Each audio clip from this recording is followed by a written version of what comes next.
It was just, his wisdom or his, brilliance. And he just said, "Well, it's heart of glass." Well, say heart of glass. And then we found out later that there was a film. She wore tight leather pants and a see-through shirt on national TV when good girls didn't even show their knees. Men wanted her. Women wanted to be her. But behind that perfect blonde hair was a secret no one knew. At 79, Debbie Harry is finally showing her real face to the world. The woman who drove men wild in the 70s is now unrecognizable. From Playboy bunny to punk icon to plastic surgery disaster, her transformation will break your heart. Debbie Harry's story didn't begin in a recording studio or under a spotlight. It began with a secret. She was born Angela Trimble in Miami, 1945, the child of an affair that nobody wanted to talk about. After just 3 months, her birth mother, a concert pianist, gave her up, and a conservative couple from New Jersey adopted her. They renamed her Deborah Ann Harry, never knowing the little girl they brought home would one day become one of punk rock's most unforgettable icons. She always felt the split between where she came from and who she was expected to be, and when she later tried to reconnect with her birth mother, it went nowhere. Her biological father had already died. The door to her past closed quietly, but the impact stayed with her for life. She grew up in suburban New Jersey, where everything was proper and clean, but Debbie wasn't. Not in spirit. She was the kind of kid who snuck into the family's coal store just to smear soot on her clothes. She'd wander into the woods just to feel scared. She joined the Girl Scouts and sang in church choirs, but inside she dreamed of tight black pants and bohemian life. By 14, she was bleaching her hair, trying to match the magic she saw in Marilyn Monroe. A woman she later found out was also abandoned as a child. Even when her classmates voted her best looking, Debbie didn't feel it. She hated mirrors. She didn't see someone pretty. She saw someone who didn't belong. That feeling only deepened with time. When she was 4, her adoptive parents gently told her she was adopted. They made it sound special, but the words stuck in her head like a warning. Different. That idea haunted her. She would later say she lived with a constant fear that people would leave. It played on repeat in her mind, being left behind, forgotten. Still, she also believed being adopted gave her an edge. It made her open to life, curious, restless. Her reflection might not have looked like her parents', but her spirit was always chasing something larger. What followed wasn't just growing pains. It was trauma. Debbie's first encounter with a flasher happened when she was just 8 years old. Then it happened again and again. By her early teens, a man she believed was the jazz drummer Buddy Rich followed her home. It didn't stop there.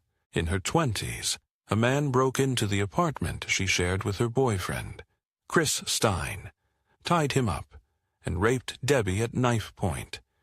She didn't flinch while recalling it.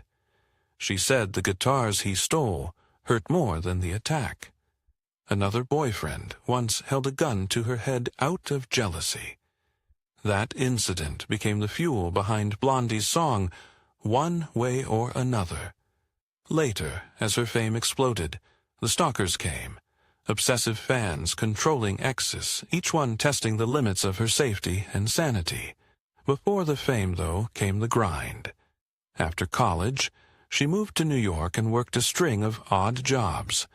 Secretary at BBC Radio, a go-go dancer, a Playboy bunny, and a waitress at Max's Kansas City, where the underground elite came to drink, fight, and perform.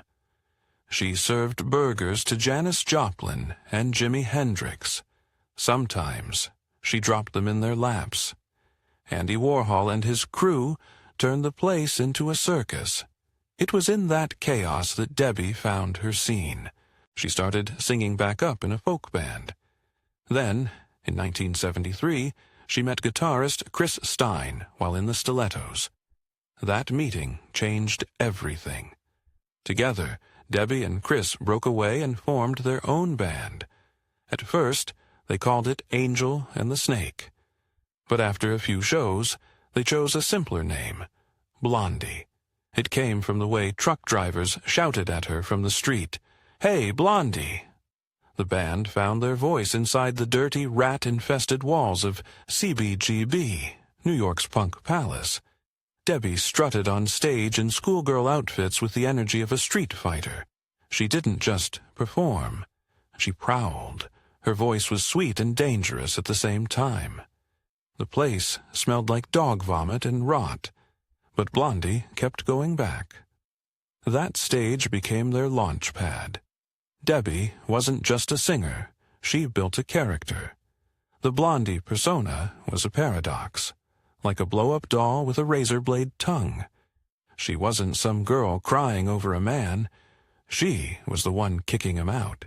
In a world where women were supposed to be soft and submissive, Debbie gave them something fierce. Even her sexuality was hers alone. When the band's record label pushed a photo that showed off only her body, cutting out the rest of the group, Debbie raged. She wanted power, not objectification. Chris wasn't just her partner in the band. He was her photographer, her artistic match, her long-term boyfriend. Their bond was the heart of Blondie. Chris helped shape Debbie's image and sound. Even when illness struck and their relationship ended romantically, their creative connection never broke. Together, they built Blondie into more than a band. It was a movement, but with fame came confusion. Debbie Harry became so iconic that people forgot she was part of a band. They started calling her Blondie, as if she were the whole act. The band pushed back hard. They printed T-shirts and posters shouting, "Blondie is a group." It didn't matter. The name stuck to Debbie like glue. Even she gave in eventually, saying she felt like Dirty Harry by the end. Someone the world mistook, misunderstood, and maybe even misused. When Blondie dropped Heart of Glass in 1979, it didn't just top the charts, it shook the music world to its core. No one expected a punk band to go full-on disco, but that's exactly what they did. What started as a rough track called The Disco Song back in 1974 slowly evolved into a slick electronic masterpiece. Debbie Harry's voice floated over a hypnotic beat created by a CR-78 drum machine and cutting-edge synths. Every guitar track was recorded separately for precision, and even though the BBC censored part of the lyrics, the song exploded anyway. Some punk fans saw it as betrayal. Blondie's own drummer didn't even want to play it live. But once it hit #1 in the US and UK, no one could ignore its power. It sold millions, went gold and platinum, and years later, landed in the Grammy Hall of Fame. But Blondie didn't stop with one shot. They refused to be boxed in. One moment they were rocking out, the next they were covering disco, reggae, even early rap. In an era when bands stuck to one genre, Blondie broke the rules. Debbie Harry openly loved Eurodisco, and they stunned fans in 1978 by performing Donna Summer's I Feel Love live. It was one of the first times a rock band dared to play a disco hit. While critics screamed sellout, Blondie stayed unapologetic. They weren't chasing trends. They were dancing to whatever beat they liked. Their 4 U.S. #1 hits spanned disco, rock, reggae, and rap, each one sounding totally different. And still, it worked. They weren't just playing with styles. They were changing what pop music could be. Then came Rapture. Released in early 1981, it wasn't just a hit. It made history. It was the first rap-inspired song to reach #1 in America. Debbie Harry's lyrics name-checked Fab Five Freddy and Grandmaster Flash, showing just how connected Blondie was to the hip-hop scene before it blew up. She never claimed to be a real rapper, but she gave rap its first shot at the mainstream. The music video was just as important. Graffiti, breakdancing, and even a young Basquiat appeared in it. That was the first rap video ever played on MTV, and, for many future hip-hop legends, Rapture was the first rap song they ever heard. Debbie Harry didn't just bend genres, she reshaped fashion, too. Her look was as bold as her voice. Platinum blonde hair with dark roots, dramatic makeup, ripped prom dresses, fishnet sleeves. She didn't follow trends, she created them. She mixed punk attitude with movie star glam, and it worked. People couldn't stop looking. And unlike most stars, she didn't let record labels or stylists control her image. She dressed herself, made her own rules, and sent a message without saying a word. This is what power looks like. Her outfits weren't just wild. They were statements about femininity, rebellion, and control. Today, stars like Lady Gaga and Miley Cyrus echo her style, and Harry applauds them for it. She knows what it's like to take flack for being bold and sexy, and she's proud of the women doing it now. In 1983, Debbie Harry stepped away from her usual punk rock image and took on a daring role in the film Videodrome. She played Nikki Brand, a radiotherapist who seemed calm and professional on air, but hid a much darker side. Her character was drawn to danger, sex, and violence. In one scene, she talks to a caller with a cool, steady voice. But at the same time, she flirts with a man watching her through the glass. A tiny twitch in her eye gives away that something deeper is going on. She had brown hair instead of her signature blonde, and she slouched as if nothing mattered. Critics said she looked like a mix of 1960s factory girls and 1980s radio hosts. Debbie herself didn't think the role was very big, but the character became central to the movie's message about media and reality. Even her name, Nikki Brand, was a clever play on the idea of people becoming products, perfect for a film about how TV can change the way we see the world. 5 years later, she took another unexpected turn. This time, she played a racist villain named Velma von Tussle in Hairspray. It was a wild shift from her Blondie image. Her character owned a theme park and tried to stop integration in the 1960s Baltimore. She also schemed to help her daughter win a beauty pageant. What made this even more surprising was that the film's director, John Waters, was known for making shocking X-rated films, but Hairspray was his first PG-rated movie. Debbie trusted him enough to go along with the new direction. Her role ended with a ridiculous scene where a bomb hidden in her giant wig exploded and landed on her daughter's head, leading to both of them getting arrested. Waters originally wanted her to sing in the movie too, but her record label said no. The film was also bittersweet. Divine, who played Tracy's mom and was a close friend of Waters, died just weeks after the film came out, making it his final movie. Debbie's part in it became a key moment in that strange, emotional chapter. One of the hardest decisions of her career came in the early 1980s, when she turned down the role of Pris in Blade Runner. The part eventually went to Daryl Hannah, who became iconic for it. Debbie was actually the first choice, but her record label didn't want her to take time off music. She later called it the biggest regret of her life. At the time, she was also taking care of Chris Stein and releasing her first solo album, Cuckoo. The timing just wasn't right. But it's easy to wonder, what if she had taken the role?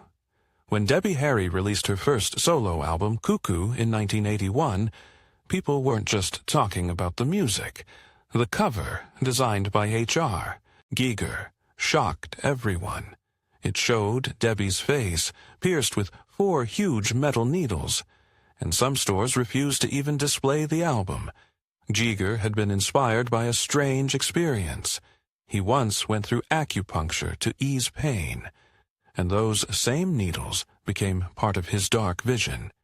Each one stood for an element: fire, earth, air, and water. A 5th needle was supposed to represent the spirit, but the meaning didn't matter to many people. The image was so intense, it completely overshadowed the music, even though big names like Nile Rodgers and Bernard Edwards from Chic had produced it. Still, Cuckoo managed to chart in both the US and the UK, and even went gold in America. The first single, Backfired, had a creepy music video that matched the disturbing theme of the album. At the same time, Debbie was going through a personal transformation. Most people knew her as Debbie Harry, or simply Blondie, but that name wasn't even hers to begin with. She was born Angela Trimble in Miami, then adopted and renamed Deborah Ann Harry. After years of being defined by her band's image, she wanted to reclaim her real name. In 1981, she publicly stated that she preferred Deborah, not Debbie, and definitely not Blondie. By the end of the decade, she made it official. Her 3rd solo album in 1989 was credited to Deborah Harry, a sign that she was ready to step out from the shadow of her punk past and into something more honest. She once said that for years she had been Blondie to the world, but somewhere along the way, she became Dirty Harry. It was her way of saying she'd changed. She wasn't just the image anymore. She wanted people to see the real person behind the fame. That same solo album, Deaf, Dumb, and Blonde, told a very different story depending on which side of the Atlantic you were on. In the UK and Australia, the record did really well. The lead single, I Want That Man, shot up the charts and became a hit.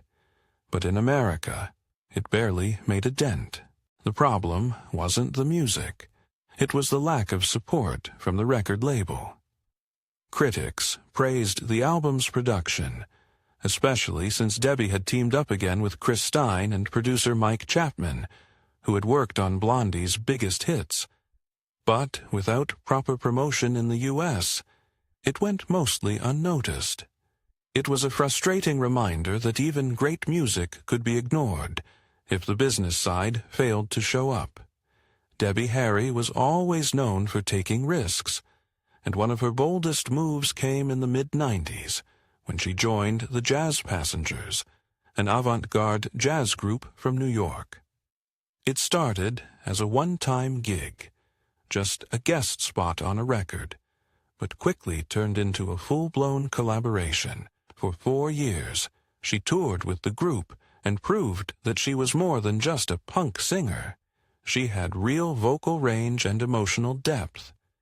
Critics were shocked at how well she handled jazz. One said she held notes with a strength that was unbelievable.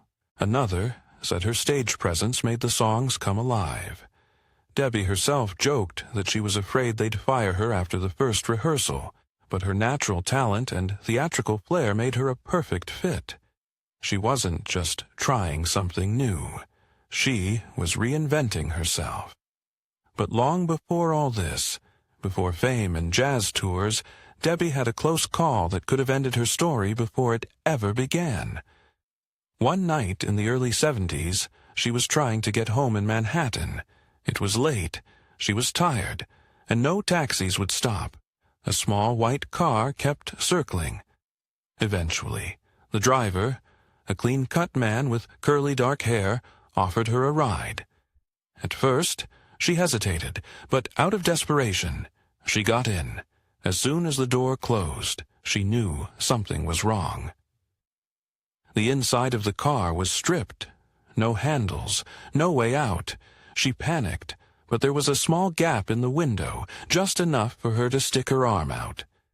She reached the outside door handle and flung herself from the moving car. The driver sped up, maybe trying to stop her, but it actually helped throw her clear onto the street. She narrowly missed getting hit by a cab. Years later, when she saw news reports of Ted Bundy's arrest, she recognized him instantly as the man behind the wheel. Officials said he was in Florida at the time, but Debbie never doubted what she saw. That wasn't her only brush with danger. In the early 70s, she was in a terrifying relationship with a jealous ex-boyfriend. He eventually broke into her home, held a gun to her head, and threatened her life. That trauma stayed with her, but instead of hiding it, she turned it into art. She wrote one way or another from the point of view of a stalker. It was twisted and a little funny, but that was the point. It was her way of surviving something awful. Years later, she said writing the song helped her take control of a dark memory. It was more than just a hit song, it was therapy. But that wasn't her only stalker. Debbie has had more than a few over the years. Some were exes who couldn't let go. Others were strangers who became obsessed.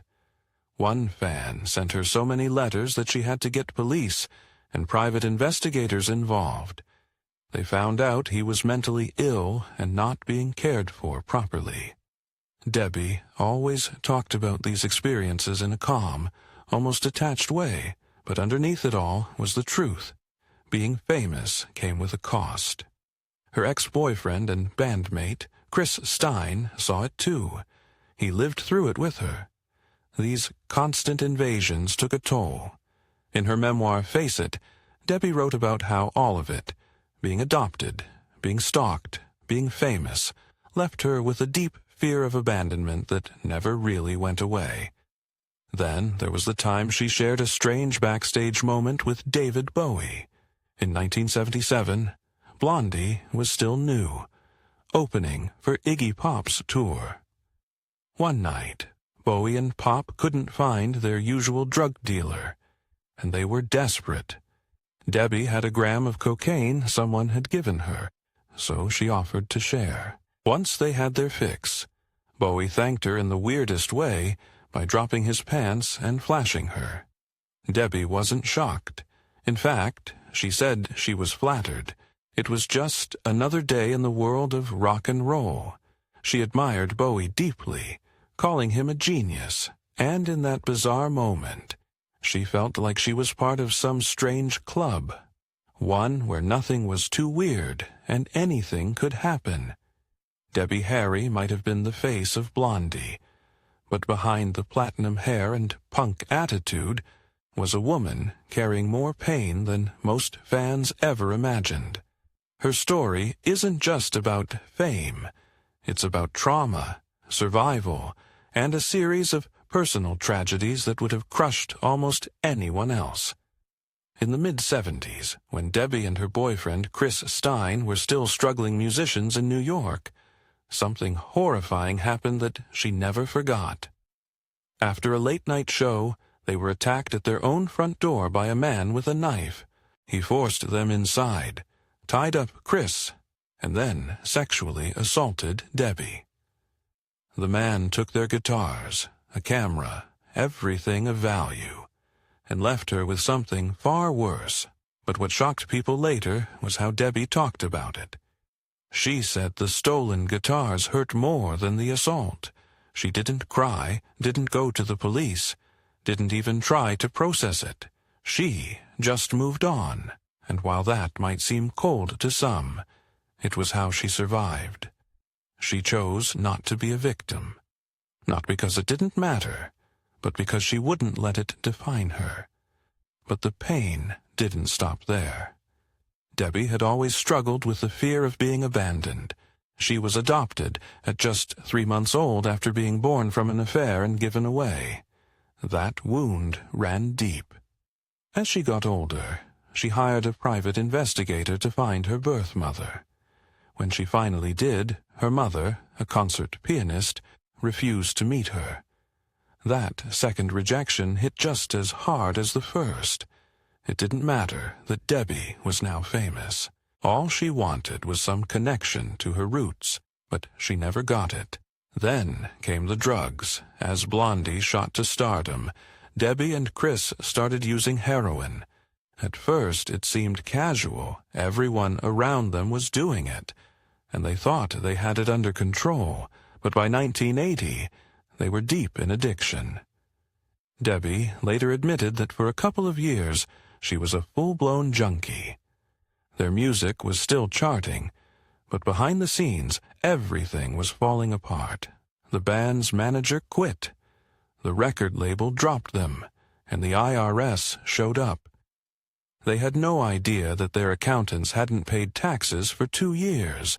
The government didn't care whose fault it was. They came in hard. Debbie and Chris lost their Manhattan townhouse, their belongings, and even Debbie's clothes. It wasn't just a financial loss, it was everything. And to make it worse, Chris was diagnosed with a rare and deadly skin disease that almost killed him. She spent months caring for him, watching him suffer while their lives crumbled around them. But somehow, she didn't break. When people ask how she got off heroin, she doesn't tell some dramatic story. She says it just became annoying. Buying the drugs took too much time. It wasn't fun anymore. So she stopped. No rehab, no therapy, just a decision. She and Chris did go to treatment later together, but by then, the worst was over, even after everything they went through. Addiction, illness, financial ruin. Their relationship couldn't survive. By 1987, they broke up. It wasn't about love. It was about exhaustion. They had been through too much. Yet somehow, they stayed close. The respect never disappeared. In the late 1990s, Debbie Harry did something most people didn't expect. She brought Blondie back from the dead. After years of silence, she reunited with Chris Stein and Clem Burke, the core members of the original band. Nobody really knew what would come of it. But then, Maria hit the airwaves. It wasn't just a comeback. It topped the UK charts, and suddenly, Blondie was everywhere again. Just like that, they proved they still had the magic, and Debbie wasn't done yet. More than 2 decades later, in her late 70s, Debbie didn't slow down. She walked straight into the high fashion world. In 2024, Gucci featured her in their cruise show, not just as a legend, but as a model for their new Blondie handbag. At 79, she stood tall on the runway, surrounded by much younger faces. But somehow, she stole the show. It wasn't nostalgia, it was relevance. And while most stars her age fade into the background or quietly retire, Debbie Harry keeps pushing forward. She still performs. She still creates. She refuses to be dismissed because of her age or her looks. She's not just surviving. She's rewriting the rules. In an industry that often forgets women after 40, Debbie's making sure the world remembers her at 79,